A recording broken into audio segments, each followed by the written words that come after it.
আরে আসিফ নজরুল, আপনি আমার পাসপোর্ট নিয়ে উনি দেখবেন। আরে আসিফ নজরুল ভাই, আপনি আমার পাসপোর্ট নিয়ে দেখবেন, আপনি এসবি রে বলেন না, পাসপোর্ট অফিসে বলেন না, ওদের যদি বাপের ক্ষমতা থাকে আমার পাসপোর্ট আটকায় রাখতো। আপনার কাছে জীবনে কোনোদিন কোনো পার্সোনাল ইন্টারেস্ট নিয়ে জীবনে ইলিয়াস যাবে না। আরে বেটা, তুই যে চেয়ারে বসিস ওই চেয়ারটাই তো জোর করে দখল করে। ইলিয়াস তো এপিসোড বানায় পুচ্ছে আগুন জ্বালায় দিছে। পুচ্ছে আগুন নিয়ে আসিফ নজরুল এর কাছে যাচ্ছে, ওর কাছে দৌড়াইতেছে। ছাত্র নেতারা দেখলাম আসিফ নজরুলকে বাঁচাইতে আগায় আসছে, কিন্তু বাঁচাইতে পারবেন কি? আর আসিফ নজরুলকে কেন ধরা হইতেছে এভাবে? আমি মাসখানেক আগে এই এপিসোডটা করেছিলাম, এখানে আমি ব্যাখ্যা করার চেষ্টা করেছিলাম যে কেন আসিফ নজরুলের বিরুদ্ধে ধারাবাহিক ভাবে কওয়া হইতেছে। আবার বিষয়টা একটু বুঝে দেখি, এটা অন্য অ্যাঙ্গেল থেকে বুঝে দেখি। সাংবাদিক ইলিয়াস হোসেন ভাইয়ের ভিডিওর কারণে উপদেষ্টা আসিফ নজরুল ভালো হয়ে গিয়েছে। কেন ভালো হয়ে গিয়েছেন এই কথাটা আমি কয়েকটি উদাহরণ আজকে আপনাদের সামনে তুলে ধরছি। বর্তমানে এই মুহূর্তে আমার সামনে ইত্তেফাক পত্রিকা আছে। ইত্তেফাক পত্রিকার একটি নিউজ আপনাদেরকে শোনালে আপনারা বুঝতে পারবেন যে আসিফ নজরুল সোজা হয়ে গিয়েছে। আসসালামু আলাইকুম ওয়া রাহমাতুল্লাহি ওয়া বারাকাতুহু। যারা এই মুহূর্তে ভিডিও দেখছেন তাদেরকে অনুরোধ করব দয়া করে পুরো ভিডিও সম্পূর্ণ দেখবেন। খুবই গুরুত্বপূর্ণ এবং অত্যন্ত ইম্পর্টেন্ট একটা ভিডিও নিয়ে হাজির হয়েছি আপনাদের মাঝে। প্রিয় দর্শক, সম্মানিত বন্ধুগণ, দর্শক শ্রোতা মণ্ডলী, আসিফ নজরুল আমাদের আইন উপদেষ্টা, তাকে নিয়ে সম্প্রতি নানা সমালোচনা হচ্ছে। সাংবাদিক ইলিয়াসের একটি প্রতিবেদন প্রকাশের পর থেকেই নানাবিধ আলোচনা সমালোচনা হচ্ছে আসিফ নজরুলকে নিয়ে। প্রিয় দর্শক শ্রোতা মণ্ডলী, এবারে সেই আগুন জ্বলা অবস্থায় আবারও ফু দিয়ে আগুন বাড়িয়ে দিল পিনাকি ভট্টাচার্য। পিনাকি দাদা সম্প্রতি তিনি আরও একটা প্রতিবেদন প্রকাশ করেছে সাংবাদিক ইলিয়াসের পাশে দাঁড়িয়ে, সাংবাদিক ইলিয়াসের পক্ষে। আসিফ নজরুলের আরও কিছু গোপন তথ্য পিনাকি ভট্টাচার্য প্রিয় দর্শক শ্রোতা মণ্ডলী ফাঁস করে দিল। প্রিয় দর্শক শ্রোতা মণ্ডলী, সাংবাদিক ইলিয়াস নাকি মিথ্যা অপতথ্য ছড়ায়, সাংবাদিক ইলিয়াস নাকি মিথ্যা প্রতিবেদন প্রকাশ করে, আসিফ নজরুল এটা বলেছে। এবং তারই জবাব হিসাবে পিনাকি ভট্টাচার্য সাংবাদিক ইলিয়াসের পক্ষে আসিফ নজরুলকে কঠিন ধোলাই করেছে। আসিফ নজরুলকে নিয়ে কি তথ্য দিল এবং সাংবাদিক ইলিয়াসের প্রশংসা করে সাংবাদিক ইলিয়াসকে নিয়ে কি বলল পিনাকি ভট্টাচার্য দাদা, আমরা সেটা দেখে আসি, তারপরে কথা বলে আশা করি সঙ্গে থাকবেন। ইলিয়াস তো এপিসোড বানায় পুচ্ছে আগুন জ্বালায় দিছে। পুচ্ছে আগুন নিয়ে আসিফ নজরুল এর কাছে যাচ্ছে, ওর কাছে দৌড়াইতেছে। ছাত্র নেতারা দেখলাম আসিফ নজরুলকে বাঁচাইতে আগায় আসছে, কিন্তু বাঁচাইতে পারবেন কি? আর আসিফ নজরুলকে কেন ধরা হইতেছে এভাবে? আমি মাসখানেক আগে এই এপিসোডটা করেছিলাম, এখানে আমি ব্যাখ্যা করার চেষ্টা করেছিলাম যে কেন আসিফ নজরুলের বিরুদ্ধে ধারাবাহিক ভাবে কওয়া হইতেছে। আবার বিষয়টা একটু বুঝে দেখি, এটা অন্য অ্যাঙ্গেল থেকে বুঝে দেখি। আসিফ নজরুলের সাথে আমার জমি জমা নিয়ে ঝগড়াঝাটি নাই।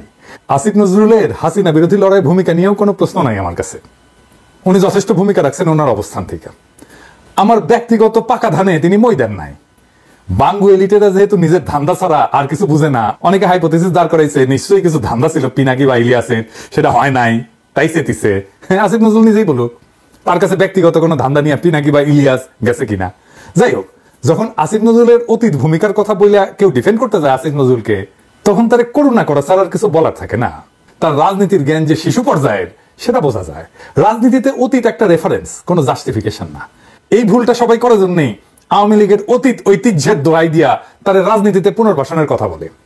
আসিফ নজরুল মুজিব বন্দনা করতে করতে কাইত হইয়া পড়ে। দেখেন কি লিখিছে, পড়মো, প্রিয় বঙ্গবন্ধু, নাটক কম করো প্রিয়, আপনি আমাদের স্বাধীনতার জনক। ওরে বাবা, জন্ম শতবার্ষিকী শ্রদ্ধাঞ্জলি, শুভেচ্ছা আর ভালোবাসা নিন। শ্রদ্ধাঞ্জলি বানানটা ভুল হয়েছে আজিব ভাই, এটা লয় হসিক আরবি। আল্লাহ আপনাকে শান্তি দিন, ভালো রাখুন। আসিফ নজরুল মুজিবকে কিভাবে হাসিনা থেকে আলাদা করবে? 1975-এর ফ্যাসিস্ট মুজিবকে 1971-এর মুজিব থেকে আলাদা করে মূল্যায়ন যে করতে পারে না, তার রাজনীতির ধারণা শিশুর সমান। সে আওয়ামী শাসনে বিচার করতে পারবে না তো। গণ আদালতের আসিফ নজরুল আর গত 15 বছরের আসিফ নজরুল কি এক? 5ই আগস্টের আগের আসিফ নজরুল আর 5ই আগস্টের পরের আসিফ নজরুল কি এক না তো। তার কথা বাদ দেন, 2013-র গণজাগরণ মঞ্চের পিনাকি আর আজকের পিনাকি কি এক না তো। আপনাকে আপনার মরাল পলিটিক্যাল পজিশন সবসময় নির্মাণ করতে হবে, এটা প্রত্যেক মুহূর্তের নির্মাণ। আপনি কোন সময় কি করেছিলেন সেটা দিয়ে আজকের কাজ বিচার হবে না তো। এখন আসেন দেখি আসিফ নজরুল কেন লক্ষ্য হইল। দেখেন 5 তারিখ সকালে ক্যান্টনমেন্টে গেলেন সবাই, পলিটিক্যাল পার্টির লোকেরা গেলেন, ড্যাং ড্যাং করতে করতে গেলেন বাসে চেপে। পলিটিক্যাল পার্টির সবকিছু ঠিক করেছে, এটা আসিফ নজরুলের নিজের কথা, তাই না?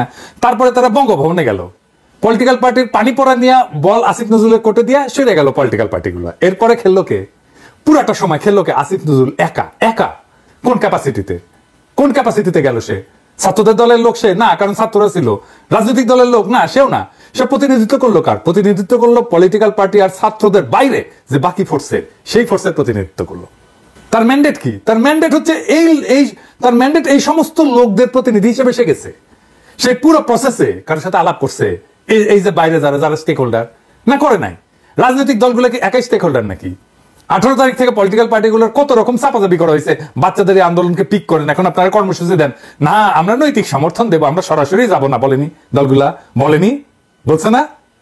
এখন আওয়াজ দিলেই হবে নাকি? আমরা ভুলে গেছি? সব রেকর্ড আছে। এখন বিরাট বড় স্টেক হোল্ডার হয়ে গেছে পলিটিক্যাল পার্টিগুলোটা, পাংখা গজাইছে, তাই না?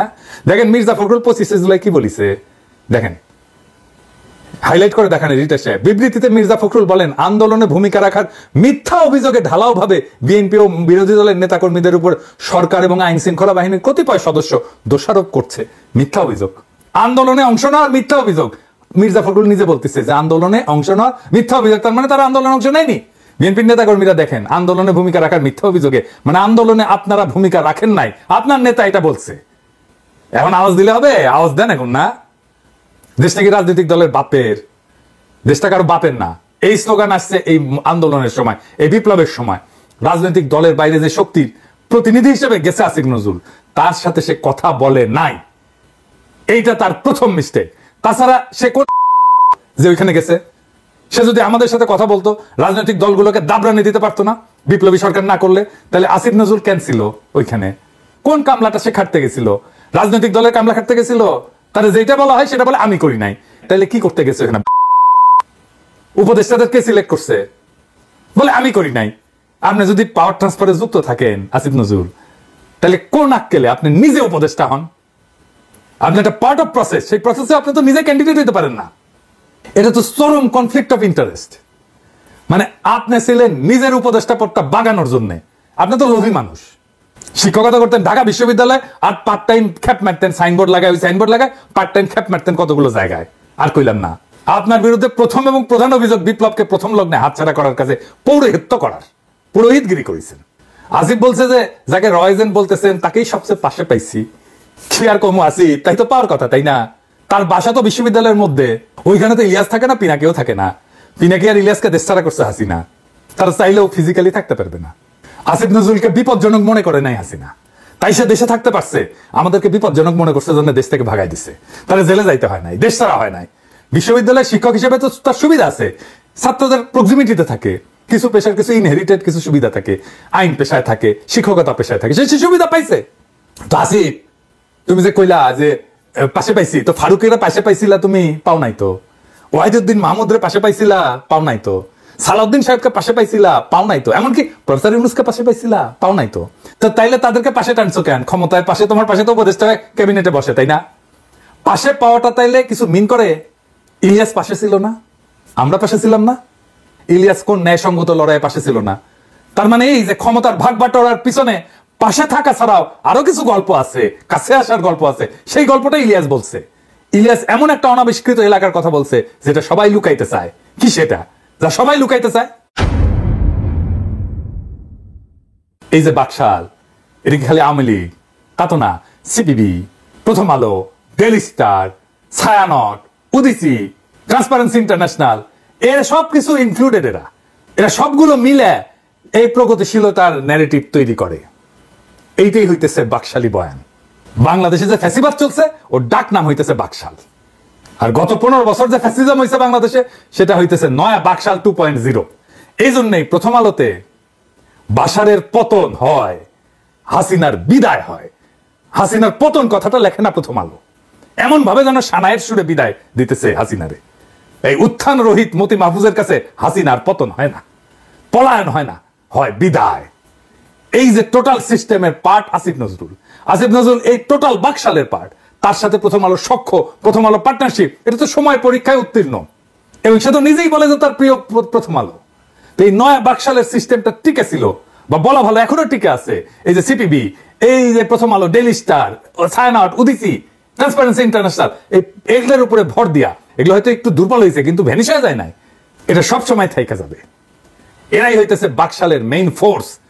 এরাই বলে আমরা উপদেষ্টা বানাই। এই যে ডেইলি স্টারের সাংবাদিক বলছিল না, আমারে উল্লেখ কইরা উপদেষ্টা বানাই, এটা এত শক্তিশালী যে এখনো তার সামনে গরু জবাই দিলে পুলিশ তো পিটায়, মির্জা ফখরুল ঝেপে পড়ে, আর মাহমুদুর রহমান মান্না কয় এটা নাকি ফেজলামি, মানে গরু জবাই করা ফেজলামি।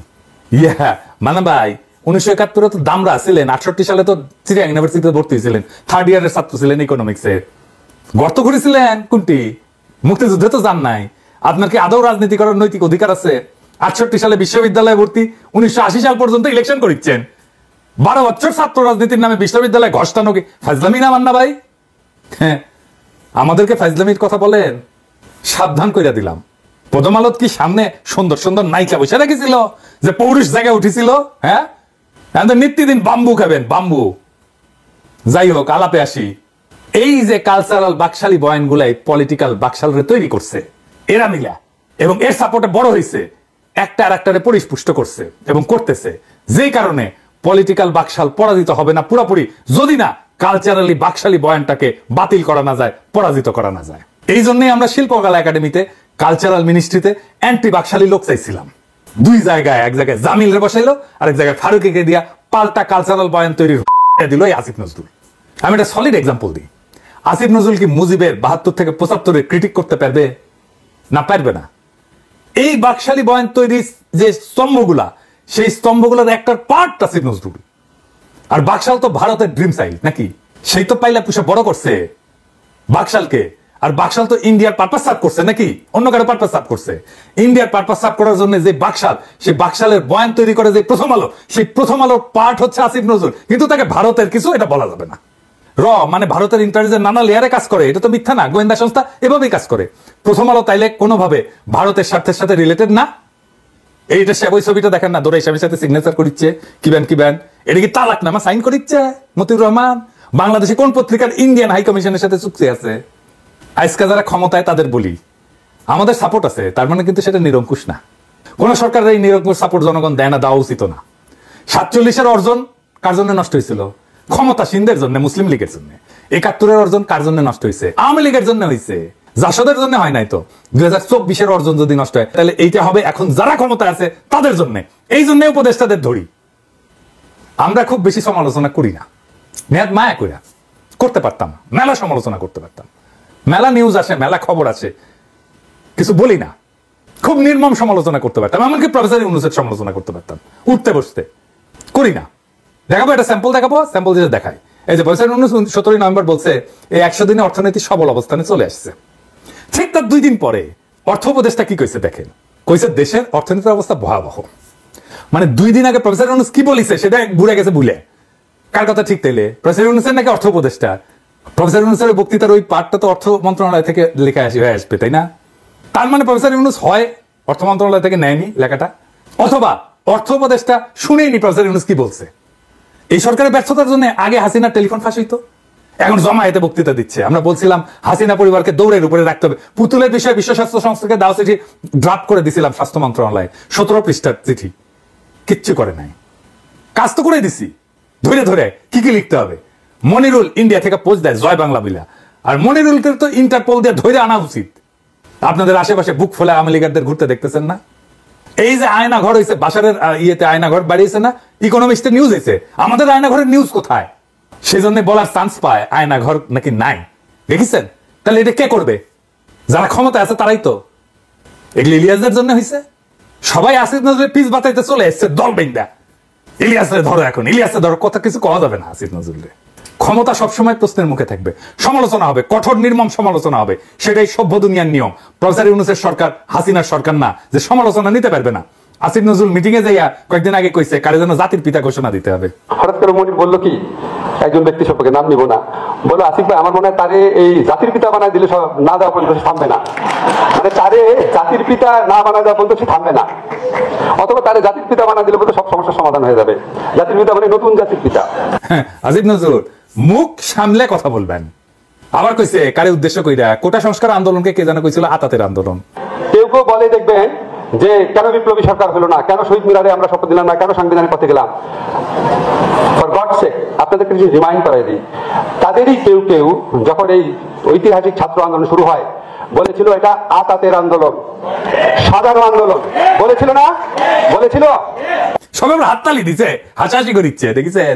আমি খুঁজতে লাগলাম কে কইছে, কারে কারে আসিফ নজরুল কইলো, খুঁজে খুঁজে পাইলাম খালেদ মহিউদ্দিনের সাথে টক শো। শুনেন, এখন আওয়ামী লীগ যে এরকম সরকার 15 বছরের বেশি সময় ধরে তারা ক্ষমতায় আছে, তাদের সামনে ডিল করার মতো আরো অনেক বিষয় আছে তাদের। তো আপনার কাছে কি মনে হয় যে তারা যদি সরকারের মানে আইন আদালতের কাঁধে বন্দুক রেখেও এটা করতে চায়, এটা কেন করবে? মানে কোটা ব্যবস্থা মুক্তিযোদ্ধাদের জন্য চালু করে সরকার আসলে কি গেইন করবে বা কি গেইন করতে চায়? আমরা তো এরকম অনেক সময় শুনি যে বিএনপি সবচেয়ে বড় মুক্তিযোদ্ধাদের দল, আমরা এরকম শুনি মুক্তিযোদ্ধারাই এখন আওয়ামী লীগের সবচেয়ে বিপক্ষে অবস্থান নিয়েছে, আমরা শুনি বামদের মধ্যেও অনেক বড় বড় মুক্তিযোদ্ধা রয়েছে। তো এটা কইরা আসলে সরকার কি মানে অর্জন করবে? সরকার যদি চায়, আমরা যেরকম মেকানিজমের কথা শুনি, সরকার তো যাকে খুশি তাকে চাকরি দিতে পারে আসলে, মানে নানা রকম মেকানিজম করে। না, আমি আপনাকে বলি, আমার কাছে মনে হয়েছে সরকারের মধ্যে, সরকার মানে তো আর শুধু আমাদের প্রধানমন্ত্রী না, সরকারের মধ্যেও তো আমরা দেখেছি এমন কোনো এলিমেন্ট আছে যারা ভুয়া মুক্তিযুদ্ধের সার্টিফিকেট দিয়ে হলেও চাকরি পেতে উৎসাহী। ভুয়া মুক্তিযোদ্ধা কিন্তু একটা বাণিজ্যও তো আছে, দেশে আছে না? তো এই বাণিজ্যের লোকগুলোকে মারা গেছে, এরা তো সরকারের মধ্যে আছে, ঠিক না? 62,000 ভুয়া মুক্তিযুদ্ধ আছে, এই সার্টিফিকেট একটা বাণিজ্য আছে না? সরকারের মধ্যে একটা কোটারি অংশ আছে যারা ছাত্রলীগ বা যুবলীগকে বা তার কর্মীকে চাকরি দিতে চায়, মুক্তিযুদ্ধের কোটা দিয়ে থাকতে পারে। 1 নাম্বার। 2 নম্বর হচ্ছে আমাদের প্রধানমন্ত্রী যেহেতু উনি একটু, আমার কাছে মনে হচ্ছে একটু জেদ করে বাতিল করেছিলেন, সেই জন্য মানে হয়তো উনি অন্য কোনোভাবে, মানে উনি অসন্তুষ্ট না, এটা অন্য কোনোভাবে রিফ্লেক্টেড হতে পারে যদি আপনার অ্যাটর্নি জেনারেল অফিস খুব স্ট্রংলি এটা পার্সু না করে, হতে পারে। আর 3 নাম্বার হচ্ছে আপনি যেটা বললেন সরকার এটা কি করবে, আমার কাছে মনে হয় কি, ধরেন এটা একদম একটা সত্যি কিনা আমি জানি না, এমনি ধারণা, যখন এখানে ভারতকে যেভাবে আপনার রেল করিডোর দেওয়া হয়েছে, এটা নিয়ে খুব একটা শোরগোলের মতো অবস্থা তৈরি হয়েছিল। এখন পুরা যুব সমাজের মনোযোগ তো অন্যদিকে নিয়ে যাওয়া যায় এই সমস্ত ইস্যু টুনে, বিকজ এটা হচ্ছে তাদের চাকরির ইস্যু, এটা তাদের সবচেয়ে বড় ইমিডিয়েট ইস্যু হতে পারে। এখন আমাদের সরকারগুলোর মধ্যে স্বচ্ছতা নাই। কাজী নজরুল সেম সাইড হয়ে গেল না? আন্দোলনে অবদান আর স্টেকের প্রশ্ন তুলেন না মেহরবানি কইরা। যারা ক্ষমতা আছেন তারা ধরলে কলে ছুটতে পারবেন না, একেবারে কচ্ছপের মতো কামড় দিয়ে ধরবো। বাঙ্গো এলিট আপনাদের সাথে থাকতে পারে, কিন্তু আপামর সাধারণ মানুষ, সব হারানো মানুষ, দরিদ্র মানুষ, এরা ইলিয়াস আর পিনাকির সাথে আছে। পিনাকি আর ইলিয়াস তাদের কথা বলে। যদি সাধারণ মানুষের সাথে থাকতে চান, হাঙ্গের পিছে লাগবেন না, হ্যাঁ বরাবর কইরা দেব। কিন্তু যাই হোক, আমি অনেকদিন শহীদদের গল্প বলি না, আজ এক শহীদের গল্প বলবো। জুলাইয়ের যোদ্ধাদের পানি খাওয়াতে বাসা থেকে রাস্তায় এসেছিলেন মারিয়া সুলতানা রাখির স্বামী শহীদ নাজমুল। তিনি পানি খাওয়ালেন ঠিকই, কিন্তু নিজে পরিবারের কাছে ফিরলেন কফিনে আবৃত হয়ে। রাখির 2 বছরের ছোট্ট আরিয়ানাকে নিয়ে ভাড়া বাসায় এক অনিশ্চিত জীবন যাপন করছেন। নাজমুলের নিথর দেহ যখন হাসপাতালে পৌঁছে, রাখি আহাজারি করছিলেন। তার কথাগুলো শোনেন।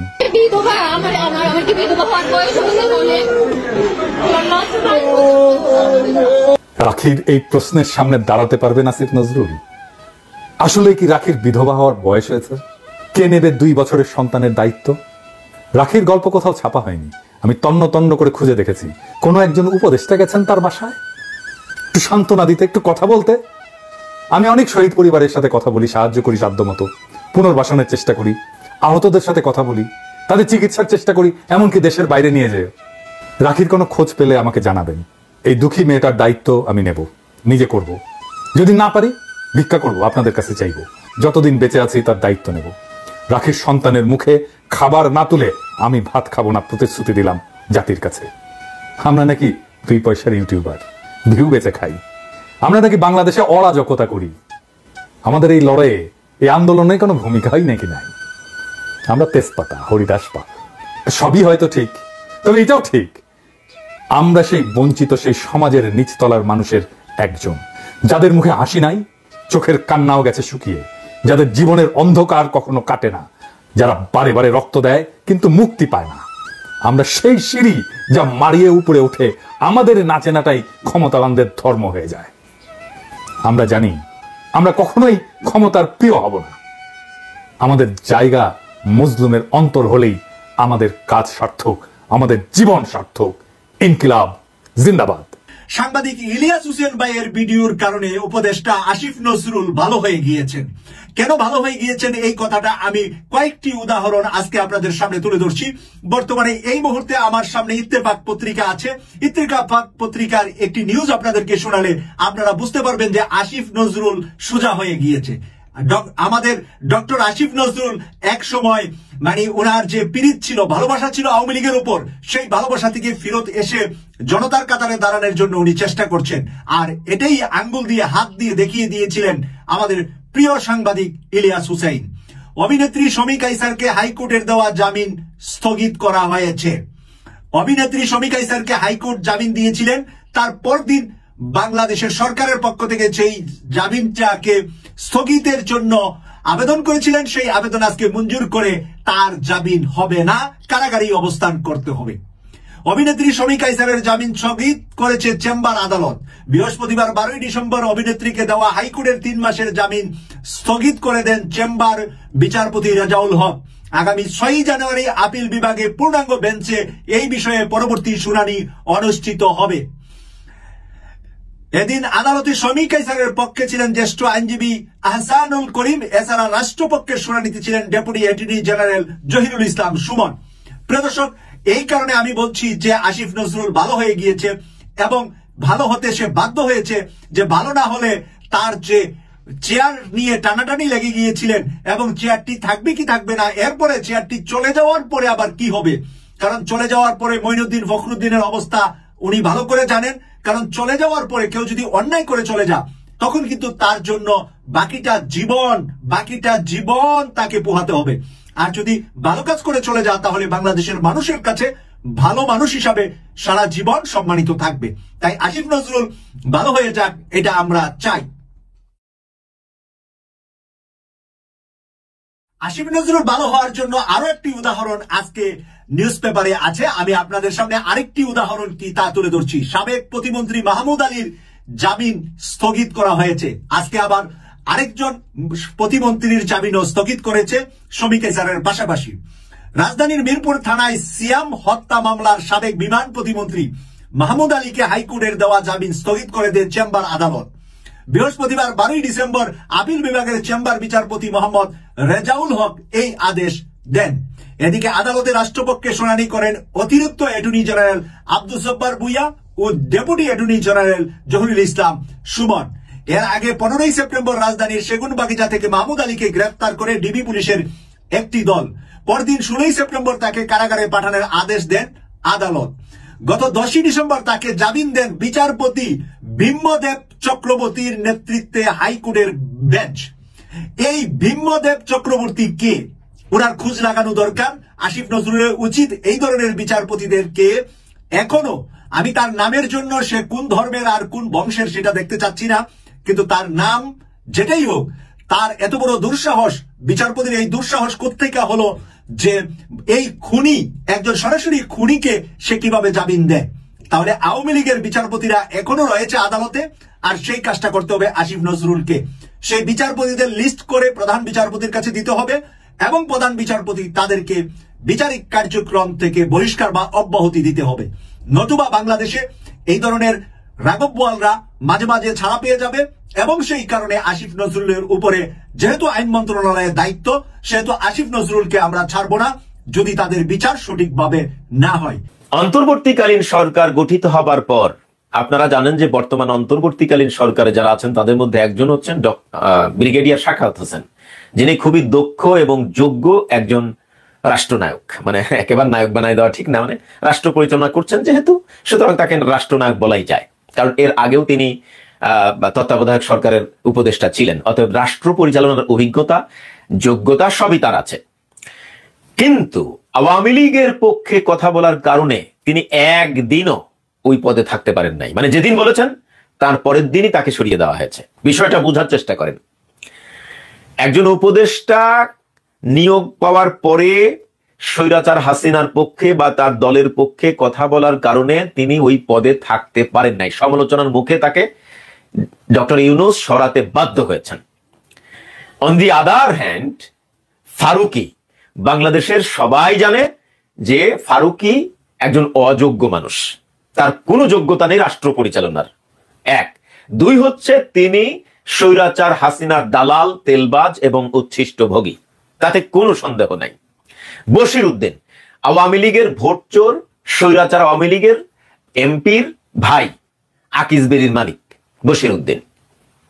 তো এই দুইজনের সাথে যে আওয়ামী লীগের একেবারে ঢলাঢলি, তাতে কোনো সন্দেহ নাই। আমি বোঝাতে চাচ্ছি, ব্রিগেডিয়ার সাখাওয়াত আওয়ামী লীগের পক্ষে কথা বলার কারণে তার পদে তিনি একদিনও থাকতে পারেন নাই, সমালোচনার মুখে তাকে সরাতে বাধ্য হয়েছে ডক্টর ইউনূস।